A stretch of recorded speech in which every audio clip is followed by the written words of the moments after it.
Good morning, everybody. As we head into Labor Day weekend, I know many people across this country are concerned about what the future holds for themselves, for their families, and for the economy as a whole. As I've said from the start, there's no quick fix to the worst recession we've experienced since the Great Depression. The hard truth is that it took years to create our current economic problems, and it'll take more time than any of us would like to repair the damage. Millions of our neighbors are living with that painfully every day. But I want all Americans to remind themselves there are better days ahead. Even after this economic crisis, our markets remain the most dynamic in the world. Our workers are still the most productive. We remain the global leader in innovation, in discovery, in entrepreneurship. Now, the month I took office, we were losing 750,000 jobs a month. This morning, new figures show the economy produced 67,000 private sector jobs in August, the 8th consecutive month of private job growth. Additionally, the numbers for July were revised upward to 107,000. Now, that's positive news, and it reflects the steps we've already taken to break the back of this recession. But it's not nearly good enough. That's why we need to take further steps to create jobs and keep the economy growing, including extending tax cuts for the middle class and investing in the areas of our economy where the potential for job growth is greatest. In the weeks ahead, I'll be discussing some of these ideas in more detail. But one thing we also have to do right now, one thing we have a responsibility to do right now, is to lift up our small businesses, which accounted for over 60% of job losses in the final months of last year. That's why, once again, I'm calling on Congress to make passing a small business jobs bill its first order of business when it gets back into session later this month. Now, here's why this is so important. Up until this past May, we were not only waiving fees for entrepreneurs who took out small business administration loans, we were also encouraging more community banks to make loans to responsible business owners. Now, these steps are part of the reason about 70,000 new small business administration loans have been approved since I took office. And I thank Karen Mills for the outstanding job she's been doing as administrator of the Small Business Administration.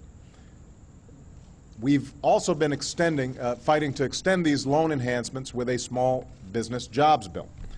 It's a bill that will more than double the amount some small business owners can borrow to grow their companies.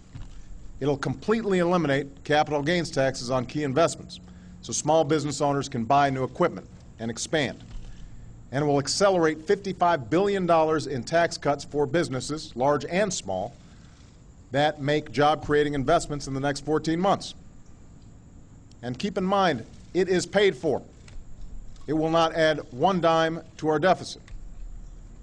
So, put simply, this piece of legislation is good for workers, it's good for small business people, it's good for our economy.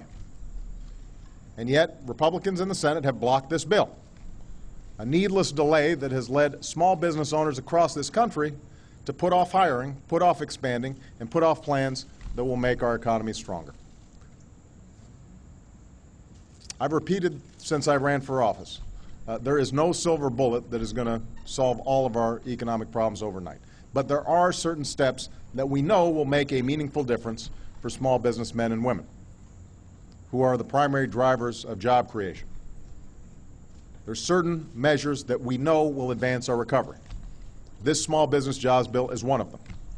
And I'm confident that if we're willing to put partisanship aside and be the leaders the American people need us to be, if we're willing to do what's best not for the next election, but for the next generation, then we are not only going to see America's hardworking families and America's small businesses bounce back, but we'll rebuild America's economy stronger than it's been before.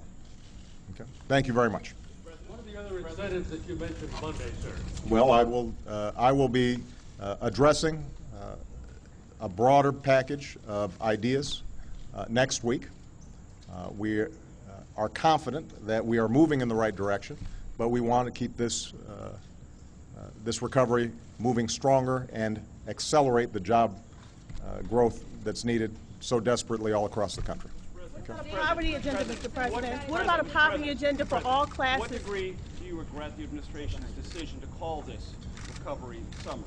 I don't regret the notion that we are moving forward, but because of the steps that we've taken. And I'm going to have a press conference next week where, after you guys are able to hear where we're at, we'll be able to answer some specific questions. But the key point I'm making right now is that the economy is moving in a positive direction.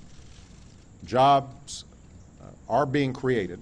They're just not being created as fast as they need to, given the big hole that we experienced. And we're going to have to continue to work with Republicans and Democrats to come up with ideas that can further accelerate that job growth. I'm confident that we can do that. And the evidence that we've seen during the course of this summer and over the course of the last 18 months indicate that we're moving in the right direction.